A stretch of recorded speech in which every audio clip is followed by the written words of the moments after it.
शिक्षा से संवेदनशीलता तक, घर के बाहर आदिवासी महिलाओं की सुरक्षा को लेकर चिंता। 28 वर्षीय सुष्मिता बसुमतारी के गुवाहाटी में किराए के फ्लैट में 10 जून 2026 को कथित रूप से हत्या और शव मिलने की खबर ने समाज में, स्पेशली बोडो समुदाय में, सदमे की लहर पैदा कर दी है।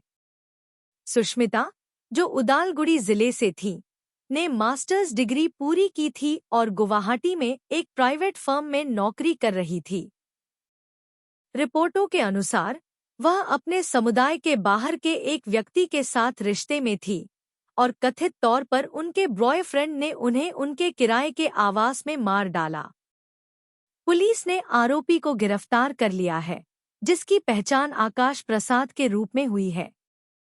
इस अपराध के अलावा इस घटना ने एक ऐसी प्रवृत्ति पर चर्चा को फिर से पकड़ दिया है जिसे कई परिवार सालों से चुपचाप लेकर चिंतित थे। कई मामलों में पढ़ी लिखी आदिवासी महिलाएं ऐसे रिश्तों में आती हैं जो आखिरकार परित्याग, दुर्व्यवहार, शोषण या यहाँ तक कि हिंसा में बदल जाते हैं।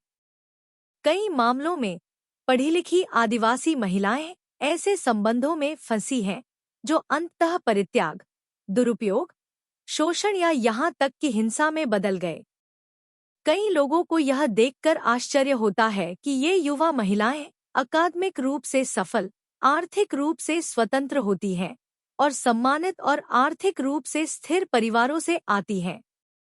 फिर भी इन सभी फायदा होने के बावजूद कुछ महिलाएं कम पढ़े लिखे और छोटे परिवार पृष्ठभूमि वाले लड़कों के साथ अस्वास्थ्यकर रिश्तों में फंस गईं, जो अंततः विनाशकारी परिणाम लाए। कुछ साल पहले अप्रैल 2023 में मान बोरो नाम की एक युवा महिला, जो पंजाब नेशनल बैंक में कर्मचारी थी, एलिजिडली उनके किराए के घर थेलिमरा बोरागांव, तेजपुर में हत्या कर दी गई। आरोपी देवाशीष कर, एक बेरोजगार युवक, बाद में पश्चिम बंगाल के अलीपुरद्वार में छिपे होने के बाद असम पुलिस ने उन्हें गिरफ्तार किया। रिपोर्ट्स में बताया गया कि यह अपराध उनके शादी के प्रस्ताव को ठुकराने से जुड़ा था। एक और मामले में सोना बसुमतारी, नाम बदल दिया गया, जो मूल रूप से गुवाहाटी की हैं और बेंगलोर में काम करती हैं, उन्होंने एक रिश्ते में प्रवेश किया और बाद में एक अन्य समुदाय के पुरुष से शादी कर ली।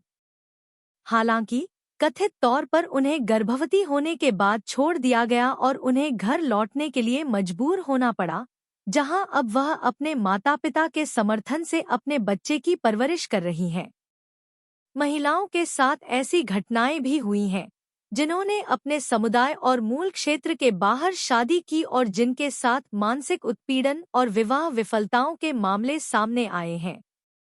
ऐसी घटनाओं ने कई परिवारों में बढ़ती चिंता को जन्म दिया है। बोडोलैंड क्षेत्रीय क्षेत्र (BTR) के कुछ हिस्सों में अक्सर चर्चा का दूसरा मुद्दा जमीन की संपत्ति से जुड़ा है। समुदाय के सदस्यों ने चिंता जताई है कि कुछ गैर जनजातीय लोग जनजातीय महिलाओं से शादी को छठे अनुसूची वाले क्षेत्रों में जमीन तक पहुंच पाने का माध्यम मान सकते हैं, जहां मूल निवासियों के भूमि अधिकारों की सुरक्षा के लिए कानूनी प्रावधान है।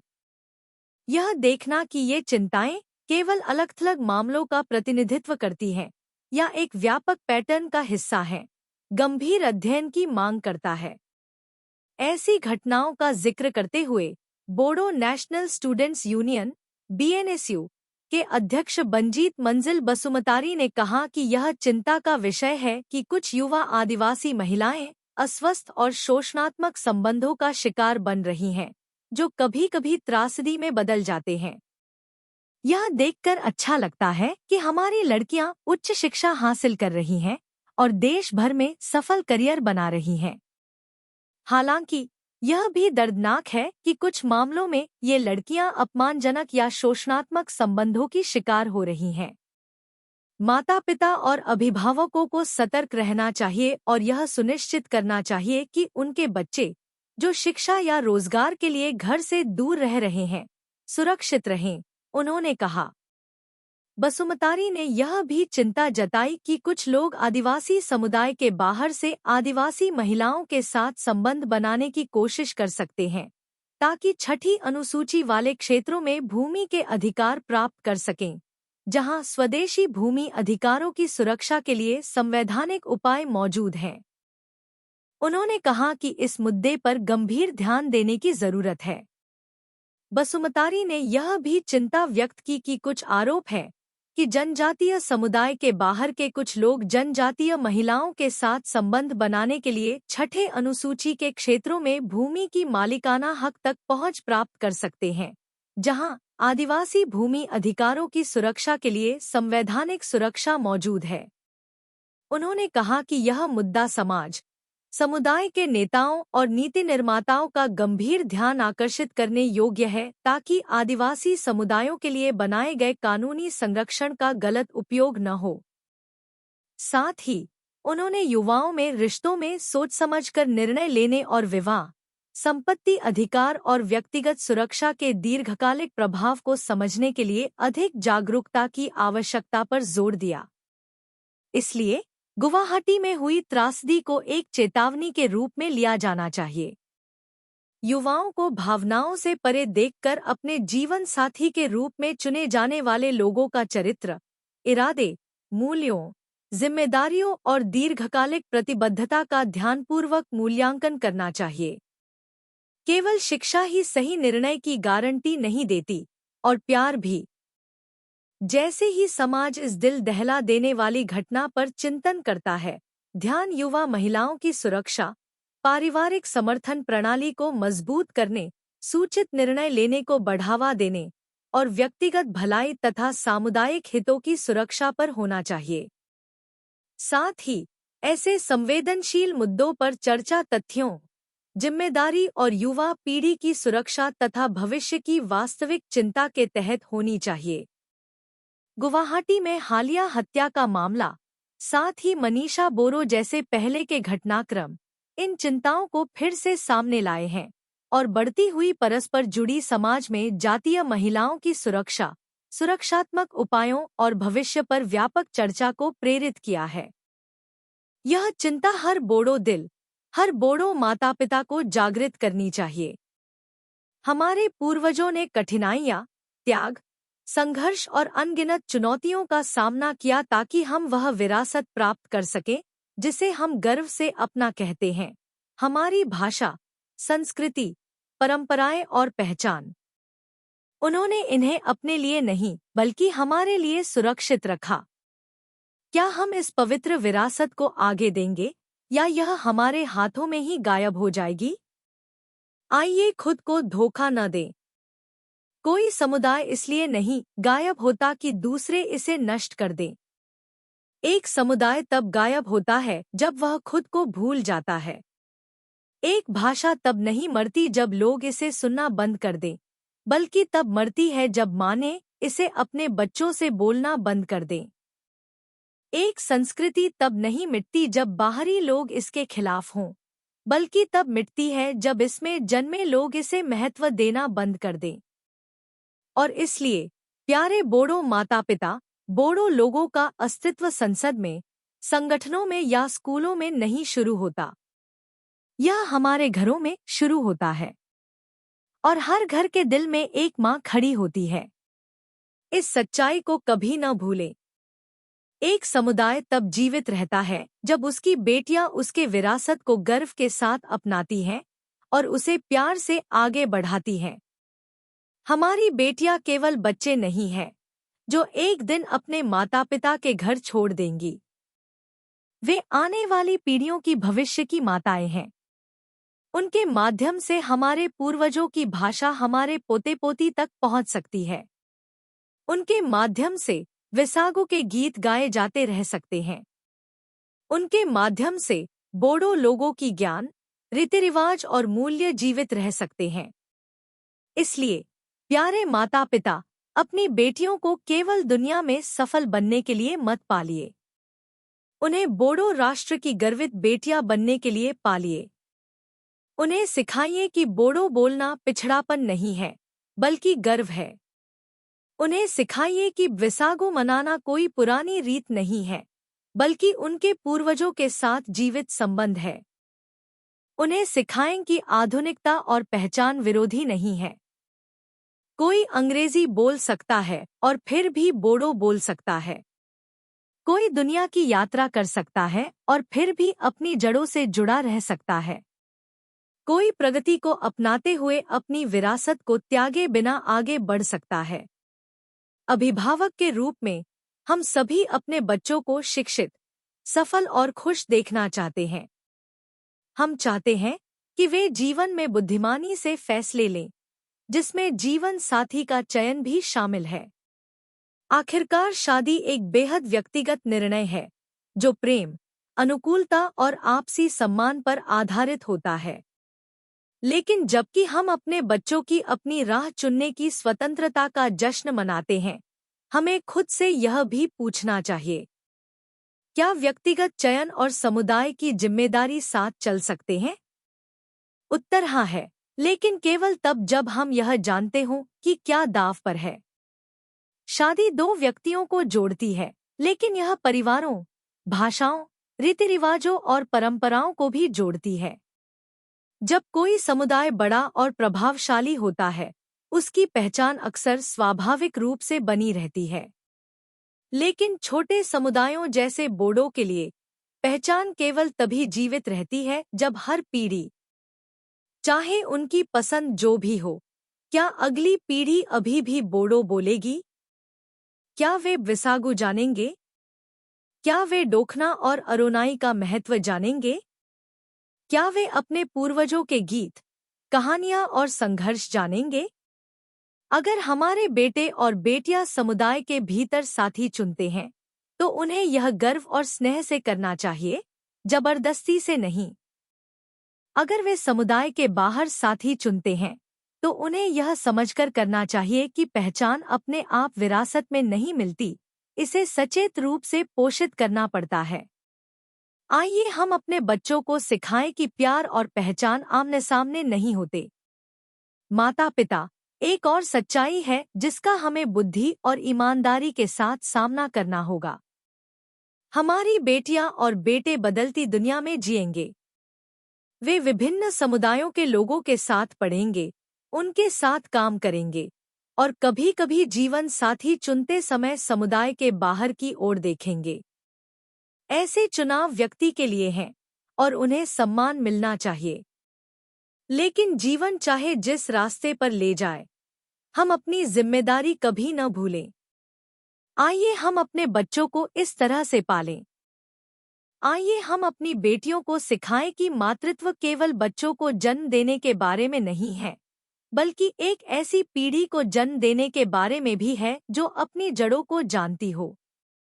आइए हम अपने बेटों को सिखाएं कि पहचान की रक्षा केवल महिलाओं का बोझ नहीं है, बल्कि यह पुरुषों और महिलाओं द्वारा समान रूप से निभाई जाने वाली एक पवित्र जिम्मेदारी है।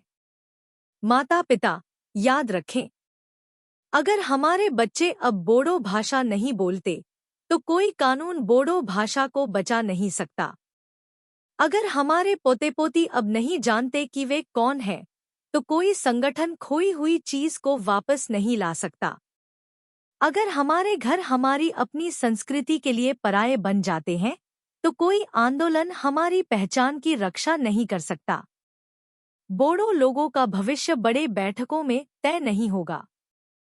यह उन लोरियों में तय होगा जो माताएं गाती हैं। यह उस भाषा में तय होगा जो डिनर टेबल पर बोली जाती है। यह उन कहानियों में तय होगा जो दादा दादी अपने पोते पोती को सुनाते हैं। यह उन मूल्यों में तय होगा जो माता पिता अपने बच्चों के दिलों में बोते हैं।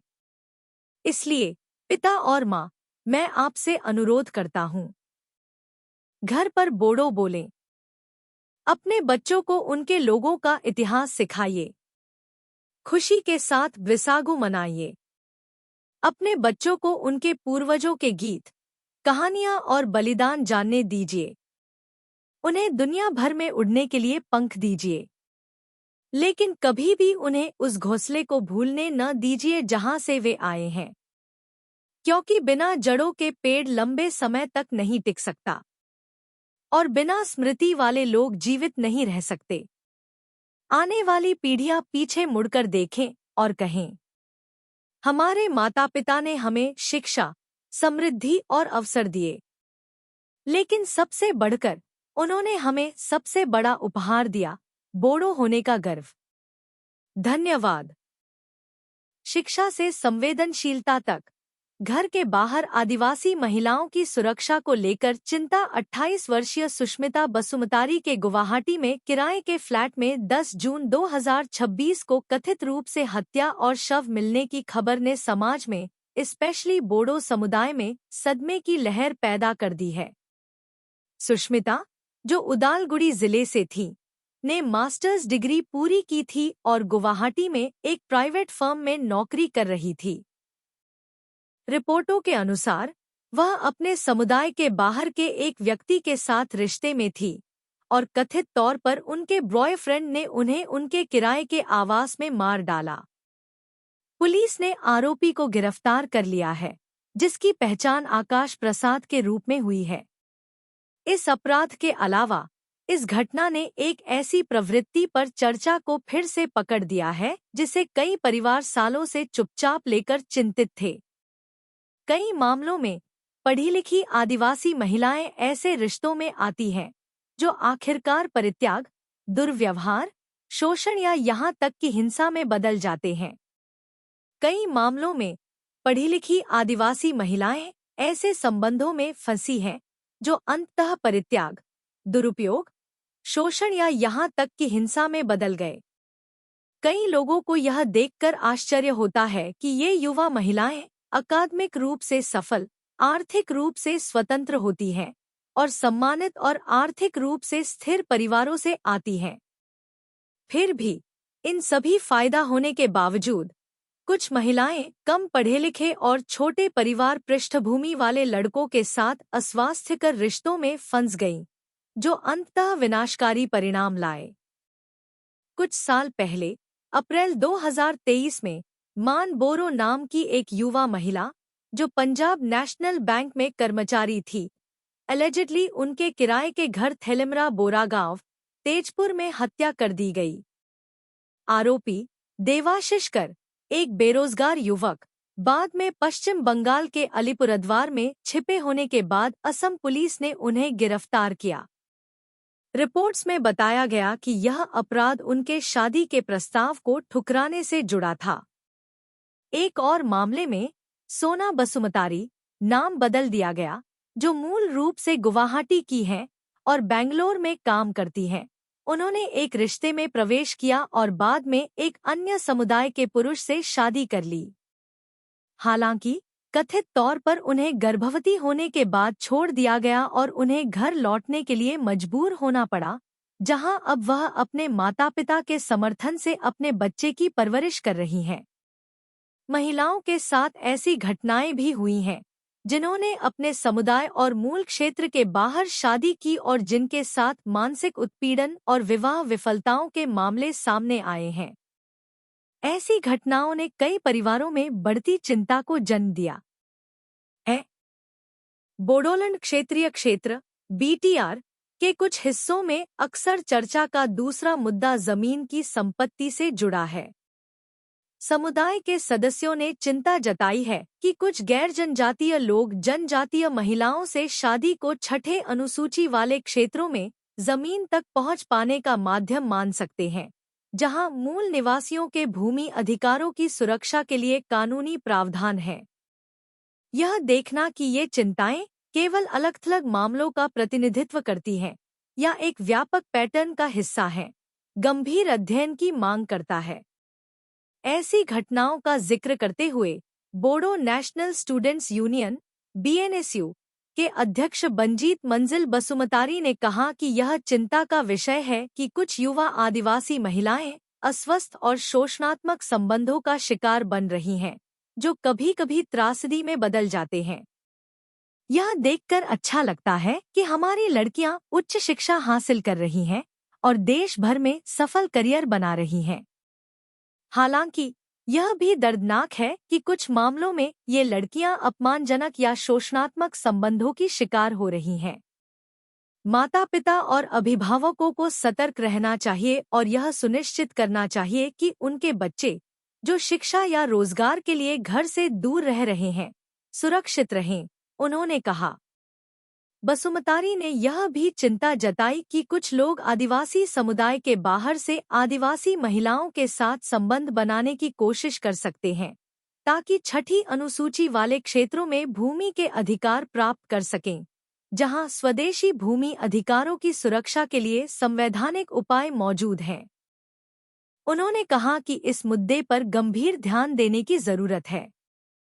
बसुमतारी ने यह भी चिंता व्यक्त की कि कुछ आरोप है कि जनजातीय समुदाय के बाहर के कुछ लोग जनजातीय महिलाओं के साथ संबंध बनाने के लिए छठे अनुसूची के क्षेत्रों में भूमि की मालिकाना हक तक पहुंच प्राप्त कर सकते हैं, जहां आदिवासी भूमि अधिकारों की सुरक्षा के लिए संवैधानिक सुरक्षा मौजूद है। उन्होंने कहा कि यह मुद्दा समाज, समुदाय के नेताओं और नीति निर्माताओं का गंभीर ध्यान आकर्षित करने योग्य है, ताकि आदिवासी समुदायों के लिए बनाए गए कानूनी संरक्षण का गलत उपयोग न हो। साथ ही उन्होंने युवाओं में रिश्तों में सोच समझकर निर्णय लेने और विवाह, संपत्ति अधिकार और व्यक्तिगत सुरक्षा के दीर्घकालिक प्रभाव को समझने के लिए अधिक जागरूकता की आवश्यकता पर जोर दिया। इसलिए गुवाहाटी में हुई त्रासदी को एक चेतावनी के रूप में लिया जाना चाहिए। युवाओं को भावनाओं से परे देखकर अपने जीवन साथी के रूप में चुने जाने वाले लोगों का चरित्र, इरादे, मूल्यों, जिम्मेदारियों और दीर्घकालिक प्रतिबद्धता का ध्यानपूर्वक मूल्यांकन करना चाहिए। केवल शिक्षा ही सही निर्णय की गारंटी नहीं देती, और प्यार भी।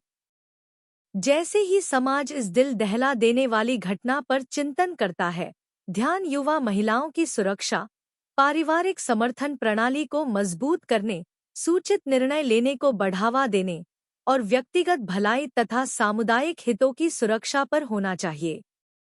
साथ ही ऐसे संवेदनशील मुद्दों पर चर्चा तथ्यों, जिम्मेदारी और युवा पीढ़ी की सुरक्षा तथा भविष्य की वास्तविक चिंता के तहत होनी चाहिए। गुवाहाटी में हालिया हत्या का मामला, साथ ही मनीषा बोरो जैसे पहले के घटनाक्रम इन चिंताओं को फिर से सामने लाए हैं और बढ़ती हुई परस्पर जुड़ी समाज में जातीय महिलाओं की सुरक्षा, सुरक्षात्मक उपायों और भविष्य पर व्यापक चर्चा को प्रेरित किया है। यह चिंता हर बोडो दिल, हर बोडो माता पिता को जागृत करनी चाहिए। हमारे पूर्वजों ने कठिनाइयाँ, त्याग, संघर्ष और अनगिनत चुनौतियों का सामना किया ताकि हम वह विरासत प्राप्त कर सकें जिसे हम गर्व से अपना कहते हैं, हमारी भाषा, संस्कृति, परंपराएं और पहचान। उन्होंने इन्हें अपने लिए नहीं बल्कि हमारे लिए सुरक्षित रखा। क्या हम इस पवित्र विरासत को आगे देंगे या यह हमारे हाथों में ही गायब हो जाएगी? आइए खुद को धोखा न दें। कोई समुदाय इसलिए नहीं गायब होता कि दूसरे इसे नष्ट कर दें। एक समुदाय तब गायब होता है जब वह खुद को भूल जाता है। एक भाषा तब नहीं मरती जब लोग इसे सुनना बंद कर दें, बल्कि तब मरती है जब माँ ने इसे अपने बच्चों से बोलना बंद कर दें। एक संस्कृति तब नहीं मिटती जब बाहरी लोग इसके खिलाफ हों, बल्कि तब मिटती है जब इसमें जन्मे लोग इसे महत्व देना बंद कर दें। और इसलिए प्यारे बोडो माता पिता, बोडो लोगों का अस्तित्व संसद में, संगठनों में या स्कूलों में नहीं शुरू होता। यह हमारे घरों में शुरू होता है और हर घर के दिल में एक माँ खड़ी होती है। इस सच्चाई को कभी न भूलें। एक समुदाय तब जीवित रहता है जब उसकी बेटियां उसके विरासत को गर्व के साथ अपनाती हैं और उसे प्यार से आगे बढ़ाती हैं। हमारी बेटियां केवल बच्चे नहीं हैं जो एक दिन अपने माता पिता के घर छोड़ देंगी। वे आने वाली पीढ़ियों की भविष्य की माताएं हैं। उनके माध्यम से हमारे पूर्वजों की भाषा हमारे पोते पोती तक पहुंच सकती है। उनके माध्यम से विसागो के गीत गाए जाते रह सकते हैं। उनके माध्यम से बोडो लोगों की ज्ञान, रीति रिवाज और मूल्य जीवित रह सकते हैं। इसलिए प्यारे माता पिता, अपनी बेटियों को केवल दुनिया में सफल बनने के लिए मत पालिए। उन्हें बोडो राष्ट्र की गर्वित बेटियां बनने के लिए पालिए। उन्हें सिखाइए कि बोडो बोलना पिछड़ापन नहीं है, बल्कि गर्व है। उन्हें सिखाइए कि विसागु मनाना कोई पुरानी रीत नहीं है, बल्कि उनके पूर्वजों के साथ जीवित संबंध है। उन्हें सिखाएं कि आधुनिकता और पहचान विरोधी नहीं है। कोई अंग्रेजी बोल सकता है और फिर भी बोडो बोल सकता है। कोई दुनिया की यात्रा कर सकता है और फिर भी अपनी जड़ों से जुड़ा रह सकता है। कोई प्रगति को अपनाते हुए अपनी विरासत को त्यागे बिना आगे बढ़ सकता है। अभिभावक के रूप में हम सभी अपने बच्चों को शिक्षित, सफल और खुश देखना चाहते हैं। हम चाहते हैं कि वे जीवन में बुद्धिमानी से फैसले लें, जिसमें जीवन साथी का चयन भी शामिल है। आखिरकार शादी एक बेहद व्यक्तिगत निर्णय है, जो प्रेम, अनुकूलता और आपसी सम्मान पर आधारित होता है।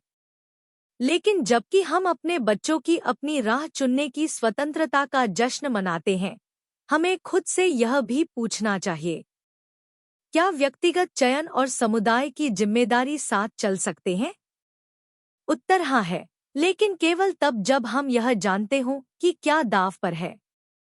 शादी दो व्यक्तियों को जोड़ती है, लेकिन यह परिवारों, भाषाओं, रीति रिवाजों और परंपराओं को भी जोड़ती है। जब कोई समुदाय बड़ा और प्रभावशाली होता है, उसकी पहचान अक्सर स्वाभाविक रूप से बनी रहती है। लेकिन छोटे समुदायों जैसे बोडो के लिए पहचान केवल तभी जीवित रहती है जब हर पीढ़ी, चाहे उनकी पसंद जो भी हो, क्या अगली पीढ़ी अभी भी बोडो बोलेगी? क्या वे विसागु जानेंगे? क्या वे डोखना और अरोनाई का महत्व जानेंगे? क्या वे अपने पूर्वजों के गीत, कहानियां और संघर्ष जानेंगे? अगर हमारे बेटे और बेटियां समुदाय के भीतर साथी चुनते हैं, तो उन्हें यह गर्व और स्नेह से करना चाहिए, जबरदस्ती से नहीं।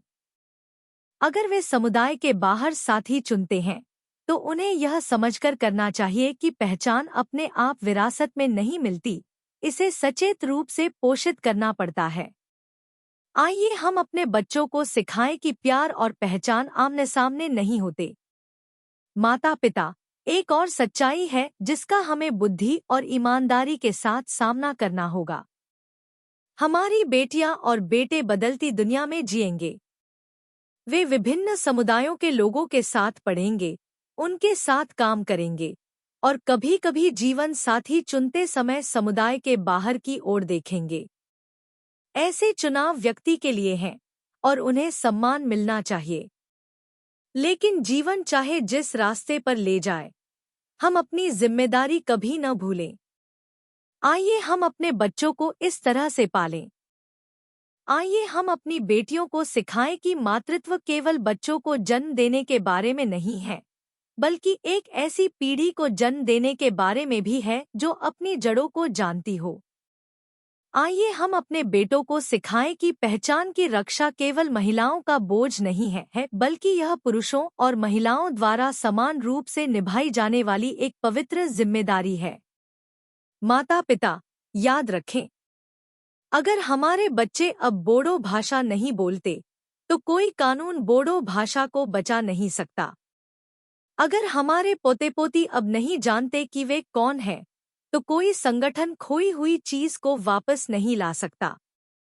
अगर हमारे घर हमारी अपनी संस्कृति के लिए पराये बन जाते हैं, तो कोई आंदोलन हमारी पहचान की रक्षा नहीं कर सकता। बोडो लोगों का भविष्य बड़े बैठकों में तय नहीं होगा। यह उन लोरियों में तय होगा जो माताएं गाती हैं। यह उस भाषा में तय होगा जो डिनर टेबल पर बोली जाती है। यह उन कहानियों में तय होगा जो दादा दादी अपने पोते पोती को सुनाते हैं। यह उन मूल्यों में तय होगा जो माता पिता अपने बच्चों के दिलों में बोते हैं। इसलिए पिता और माँ, मैं आपसे अनुरोध करता हूँ, घर पर बोडो बोलें। अपने बच्चों को उनके लोगों का इतिहास सिखाइए। खुशी के साथ विसागु मनाइए। अपने बच्चों को उनके पूर्वजों के गीत, कहानियां और बलिदान जानने दीजिए। उन्हें दुनिया भर में उड़ने के लिए पंख दीजिए, लेकिन कभी भी उन्हें उस घोंसले को भूलने न दीजिए जहां से वे आए हैं। क्योंकि बिना जड़ों के पेड़ लंबे समय तक नहीं टिक सकता और बिना स्मृति वाले लोग जीवित नहीं रह सकते। आने वाली पीढ़ियां पीछे मुड़कर देखें और कहें, हमारे माता पिता ने हमें